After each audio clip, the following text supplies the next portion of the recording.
ഞാനിന്നിപ്പോൾ സുഹൃത്തുക്കളെ എല്ലാവർക്കും എൻ്റെ യൂട്യൂബ് ചാനലിലേക്ക് സ്വാഗതം. ഞാനിപ്പോൾ ഒന്ന് വേറൊരു കാര്യം പറയാൻ വന്നത്, ചില റിസോർട്ടുകളിലൊക്കെ ഈ മുതലാളി ആരാ, ഡ്രൈവർ ആരാ, മുതലാളിൻ്റെ PA ആരാ, മറ്റേതാരാ മറിച്ചതാരാ എന്നൊന്നും എല്ലാ സെക്യൂരിറ്റികൾക്കും കിട്ടൂല, മനസ്സിലാവില്ല. അതല്ലെങ്കിൽ ഇവർ പറഞ്ഞു കൊടുക്കണം, ഇന്ന ആളാണ്, ഇന്ന പോലെയാണ് ഞാനിവിടെ.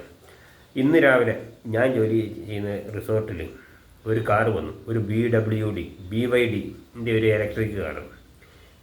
അപ്പോൾ ഈ ഇലക്ട്രിക് കാർ വന്നിട്ട് അതിലത്തെ ഡ്രൈവർ, ഞാൻ നേരെ ഫ്രണ്ട് ഓഫീസിൻ്റെ മുന്നിലെ പോർച്ചിൻ്റെ അവിടേക്ക് വിരൽ ചൂണ്ടുന്നുണ്ട് വണ്ടി അവിടെ സൈഡാക്കാൻ. ഇയാൾ സൈഡാക്കുന്നില്ല. ഇയാൾ സൈഡാക്കാതെ നേരെ വന്നിട്ട് മുതലാളിൻ്റെ MDൻ്റെ വണ്ടി പാർക്ക് ചെയ്യുന്നിടത്ത് അവിടെ ഈ കോണ് വെച്ചിട്ടുണ്ട്. ആ കോണിൻ്റെ മുന്നിൽ ബ്ലോക്കാക്കി നിർത്തിയിട്ട് എന്നോട് പറഞ്ഞു, ചേട്ടൻ എത്ര വേണ്ട ഇതെടുത്ത് മാറ്റാൻ പറഞ്ഞു. ഞാൻ പറഞ്ഞു മാറ്റൂല, കാരണം എന്താ വെച്ച് കഴിഞ്ഞാൽ അവിടെ പാർക്കിംഗ് ഇല്ലെത്താണ്. കാരണം അവിടെ MDൻ്റെ വണ്ടി പാർക്ക് ചെയ്യാനാണല്ലോ. MD വരുമ്പോൾ അവിടെ ഒരു പ്രൈവറ്റ് വണ്ടി ഇട്ട് കഴിഞ്ഞാൽ അത് നമുക്ക് ക്ഷീണമാണ്. MD അല്ലെങ്കിൽ GM ചോദിക്കും. അപ്പോൾ ഇതുപോലെ അയാൾ പറഞ്ഞില്ല, അതാ മുതലാളിനെ വേണ്ടപ്പെട്ട ഒരാളാണ് അയാൾ തോന്നുന്നു. കാരണം അയാൾ എന്നോടൊന്നും പറഞ്ഞിട്ടില്ല. ഒന്നെങ്കിൽ മുതലാളിൻ്റെ ഡ്രൈവറാകാം, പഴയ ഡ്രൈവറാകാം, അല്ലെങ്കിൽ മുതലാളിക്ക് അടുത്ത് വേണ്ടപ്പെട്ട ആരെങ്കിലും ആകാം, ആരോ ആയിക്കട്ടെ. പക്ഷേ അത് പറയേണ്ടതൊരു മര്യാദയാണ്. ഇയാൾ നേരെ അവിടെ റിസപ്ഷനിൽ പോയിട്ട് അവിടെ ഇരിക്കുന്ന പയ്യനോട് പറഞ്ഞു. ആ പയ്യൻ ഇറങ്ങി വന്നിട്ട്, ചേട്ടാ വണ്ടി ഇത് മാറ്റണം, ഇത് ഇവിടുത്തെ വണ്ടിയാണെന്ന് പറഞ്ഞു. ഞാൻ പറഞ്ഞു, ഇന്നലെ ഈ വിവരമൊന്നും പറഞ്ഞിട്ടില്ല, കാര്യം പറഞ്ഞാലേ നമുക്ക് മനസ്സിലാവുള്ളൂ. അപ്പോൾ അങ്ങനെ കുറേ ആൾക്കാരുണ്ട്. കാരണം ഇവനൊന്നും സ്കൂളിൽ പോയിട്ടില്ല, എഴുത്തും വായനൊന്നും അറിഞ്ഞിട്ടില്ല. അതല്ലെങ്കിൽ മനുഷ്യനോട് സംസാരിക്കേണ്ട രീതി എന്തെന്നുള്ള അറിയില്ല. ഒരു സെക്യൂരിറ്റി എങ്ങനെയാണ്, ഒരു പോലീസ് എങ്ങനെയാണെന്നുള്ളത് ഇവർക്ക് അറിയില്ല. ഒരു സ്ഥാപനത്തിൽ ഒരു സെക്യൂരിറ്റി നിൽക്കുമ്പോൾ ആ സെക്യൂരിറ്റി അവിടുത്തെ പോലീസാണ്. അപ്പോൾ ആ സെക്യൂരിറ്റി പറയുന്ന അവിടുത്തെ വരുന്ന കസ്റ്റമർ കേൾക്കണം. കസ്റ്റമർ ചിലപ്പോൾ 25,000, 30,000, 40,000 കൊടുത്തിട്ട് ചിലപ്പോൾ അവിടെ റൂം എടുക്കുന്നുണ്ടാവും. പക്ഷേ അവന് തോന്നിയ പോലെ ഗേറ്റിൻ്റെ മുന്നിലോ അതല്ലെങ്കിൽ പാർക്കിങ്ങിൻ്റെ മുന്നിലോ അല്ലെങ്കിൽ ഏതെങ്കിലും വണ്ടി വരുന്ന വഴിക്കോ ഒന്നും കൊണ്ട് നിർത്തിയിട്ട് കാര്യമില്ലല്ലോ. അവിടുത്തെ സെക്യൂരിറ്റി എന്താണോ പറയുന്നത് അതാണ് അവിടെ വരുന്ന കസ്റ്റമർ ചെയ്യുന്നത്. അതായത് ഞാൻ വലിയ കാശുകാരനാണ്, അല്ലെങ്കിൽ ഞാൻ വലിയ ബിസിനസ്സുകാരനാണ്, അതല്ലെങ്കിൽ ഇതൊന്നും പറയാണ്ട് വരും. മുതലാളിൻ്റെ ആൾക്കാരാരെങ്കിലോ ഇതൊന്നും പറയില്ല. ഇവർ വന്നിട്ട് പറയും, പിന്നെ എനിക്ക് അവിടെ പാർക്കിങ്ങിലിടാം. അപ്പോൾ ഇടാൻ പറ്റില്ല എന്ന് എന്തായാലും സെക്യൂരിറ്റി പറയും. അപ്പോൾ അതാണ് ഇന്നുണ്ടായത്.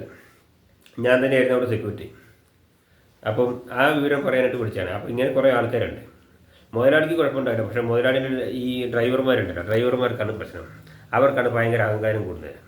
മുതലാളി ചിലപ്പോൾ ഒന്നും മിണ്ടില്ല, അയാൾ ചിലപ്പോൾ മിണ്ടാണ്ട് അയാൾ ചിലപ്പോൾ വന്ന് പോകും. അപ്പോൾ ഇങ്ങനെയുള്ള ആൾക്കാർ വന്നു കഴിഞ്ഞാൽ ഇവരെ ആദ്യമേ ഒരുപാട് കാര്യങ്ങൾ മനസ്സിലാക്കാണ്ട് ഒരു സ്ഥാപനത്തിൽ വന്നു കഴിഞ്ഞാൽ എന്താ ചെയ്യേണ്ടത്. അവരുടെ സ്ഥാപനവും അല്ലെങ്കിൽ അവർ മുതലാളി പിന്നെ പരിചയമുള്ള ആളാവും. പക്ഷേ അയാൾ ശ്രദ്ധിക്കേണ്ട കാര്യം എന്താ വെച്ചാൽ, ഒരു പരിചയമില്ലാത്തൊരു സെക്യൂരിറ്റി അവിടെ നിൽക്കുമ്പം അയാളോട് പറയണം, ഞാൻ ഇന്ന ആളാണ്, എനിക്ക് ആ പാർക്കിങ്ങിൽ നിന്ന് ഒഴിവാക്കി തരണം എന്ന് പറഞ്ഞു കഴിഞ്ഞാൽ ആരായാലും ചെയ്യും.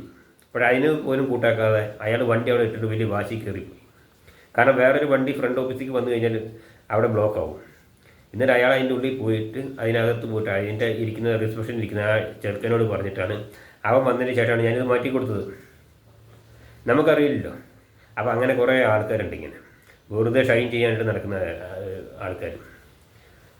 അപ്പോൾ അത് ഒന്ന് പറയാനായിട്ട് വിളിച്ചാൽ. അപ്പോൾ ഇനിയെങ്കിലും ഇത് ശ്രദ്ധിക്കുക. ഏതൊരു ഡ്രൈവറായാലും, ചിലപ്പോൾ മുത്തൂറ്റിൻ്റെ ഡ്രൈവറോ അല്ല മറ്റവനാണ് മറിച്ച ഏത് സ്ഥാപനത്തിൽ നിന്ന് കഴിഞ്ഞാലും ആ സ്ഥാപനത്തിൻ്റെ പ്രൊസീജിയർ എങ്ങനെയാ വെച്ചാൽ, അത് അവിടെ പരിചയമില്ലാത്ത സെക്യൂരിറ്റി നിൽക്കുന്നതുണ്ടെങ്കിൽ ഞാൻ ഇന്ന ആളാണ്, ഇന്ന ആളുടെ പരിചയക്കാരനാണ്, അത് പറയണം. അത് പറയാതെ വെറുതെ വായും പൊളിച്ച് വായും പൂട്ടിയിരുന്നിട്ട് കാര്യമൊന്നുമില്ല. ഇത് കുറേ ഇങ്ങനെ ഈ തൊഴുത്തിൽ നിന്ന് കന്നുകൾ അഴിച്ചിട്ടുമായിരിക്കും അവരടുത്ത് വണ്ടിയായിട്ട് വന്ന് കയറണം. സെക്യൂരിറ്റിക്ക് അവിടെ യാതൊരു ഇതുമില്ല. സെക്യൂരിറ്റി പറയുന്നതിൽ പുല്ല് വരെ വരെയാണ്. അപ്പോൾ ഇത് പറയാനായിട്ടാണ് ഇപ്പോൾ ഈ വീഡിയോ ചെയ്തത്. ഓക്കെ, ശരി, ഗുഡ് ബൈ.